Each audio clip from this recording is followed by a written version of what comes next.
हंसते गांव की कहानी एक ऐसे गांव की कहानी है जहां हमेशा खुशी और हंसी का माहौल रहता है। गांव का हर व्यक्ति मुस्कान और सकारात्मकता से भरा है, चाहे हालात कितने भी कठिन क्यों न हो।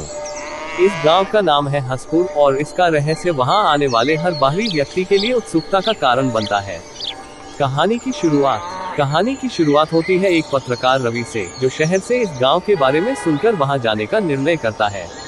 रवि ने सुना था कि इस गांव में लोग कभी उदास नहीं होते और हमेशा खुश रहते हैं, चाहे कोई भी समस्या क्यों न हो।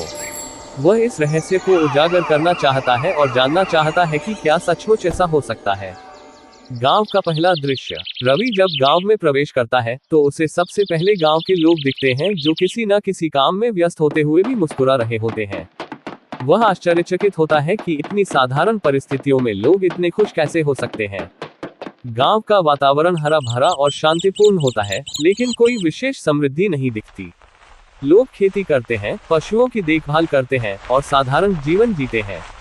प्रमुख पात्र। 1. माधव काका, गांव के सबसे बुजुर्ग और समझदार व्यक्ति, जो हर किसी के लिए सलाहकार होते हैं। वह हमेशा हंसी मजाक करते रहते हैं और लोगों को खुशी का महत्व समझाते हैं। 2. सुशीला आंटी, गांव की प्रमुख महिला, जो हर उत्सव और कार्यक्रम की जिम्मेदारी लेती है। वह गांव की सभी महिलाओं को जोड़कर रखती है और हर परिस्थिति में सकारात्मक बनी रहती है। 3. राजू और गुड्डी, गांव के दो छोटे बच्चे, जो हर समय खेलते रहते हैं और हमेशा हंसते रहते हैं। वे रवि को गांव के बारे में सबसे अधिक जानकारी देते हैं। रवि की खोज। रवि एक एक करके गांव के लोगों से बात करता है। वह हर किसी से एक ही सवाल पूछता है, आप हमेशा इतने खुश क्यों रहते हैं? पर हर बार उसे जवाब में बस एक मुस्कान और कुछ साधारण बातें सुनने को मिलती हैं, जैसे कि यहाँ तो सब भगवान की कृपा है, या खुश रहना ही सबसे बड़ी दौलत है। रवि समझ नहीं पाता कि यह गांव किस तरह से इतने कठिन हालातों में भी खुश है। वह माधव काका से जाकर मिलता है और उनसे पूछता है कि गांव की इस खुशी का असली राज क्या है। माधव काका एक लंबी सांस लेते हैं और कहते हैं, हमारे गांव की खुशी का राज है संतोष और सहयोग। हमने कभी दूसरों से तुलना नहीं की, हम जो भी है उसमें खुश हैं। हम एक दूसरे की मदद करते हैं और एक परिवार की तरह जीते हैं। गांव की परंपराएं। रवि को पता चलता है कि गांव में कुछ खास परंपराएं हैं, जिनका लोग दिल से पालन करते हैं। 1. हर शाम का मिलन। गांव के सभी लोग हर शाम मिलकर एक जगह बैठते हैं, आपस में बातचीत करते हैं, गाने गाते हैं और दिन भर की थकान को भुला देते हैं। ये परंपरा उन्हें एक दूसरे से जोड़े रखती है।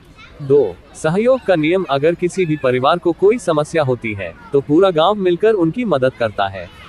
कोई भी अकेला नहीं है और यही भावना उन्हें हमेशा खुश रखती है। 3. त्योहारों की धूम। गांव के हर छोटे बड़े त्योहार को मिलकर मनाया जाता है, जिससे लोगों में उत्साह और एकजुटता बनी रहती है।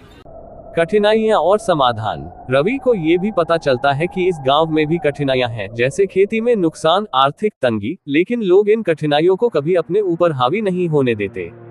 वे मानते हैं कि हर समस्या का समाधान एक साथ मिलकर ढूंढा जा सकता है। उनका मानना है कि यदि मन से खुश रहेंगे तो हर समस्या छोटी लगेगी। कहानी का मोड़। एक दिन गांव में बड़ी मुसीबत आती है। एक भारी बारिश और तूफान गांव की फसल को बर्बाद कर देता है। रवि सोचता है कि अब गांव के लोग शायद उदास हो जाएंगे, लेकिन वह फिर से चौंक जाता है। गांव के लोग इस मुश्किल का सामना भी हंसी खुशी से करते हैं। वे कहते हैं, फसल गई तो क्या हुआ, जान तो बची है। मेहनत करेंगे और फिर से उगाएंगे। कहानी का अंत। रवि आखिरकार समझ जाता है कि हंसपुर गांव का असली राज उनकी सोच और जीवन जीने के तरीके में छिपा है। वे लोग हर परिस्थिति में खुश रहने का तरीका जानते हैं, क्योंकि उन्होंने अपनी खुशियों को बाहरी चीजों से नहीं, बल्कि अपने अंदर से जोड़ा हुआ है। रवि गांव से विदा लेता है, लेकिन उसके मन में इस गांव के लोगों का मुस्कुराता हुआ चेहरा और उनकी सीख हमेशा के लिए बस जाती है। वह सोचता है कि अगर पूरे संसार को हंसपुर जैसी सोच मिल जाए तो हर जगह खुशी और शांति फैल सकती है। सीख। सच्ची खुशी हमारे अंदर होती है और उसे खोजने के लिए हमें संतोष, सहयोग और सकारात्मकता की जरूरत होती है।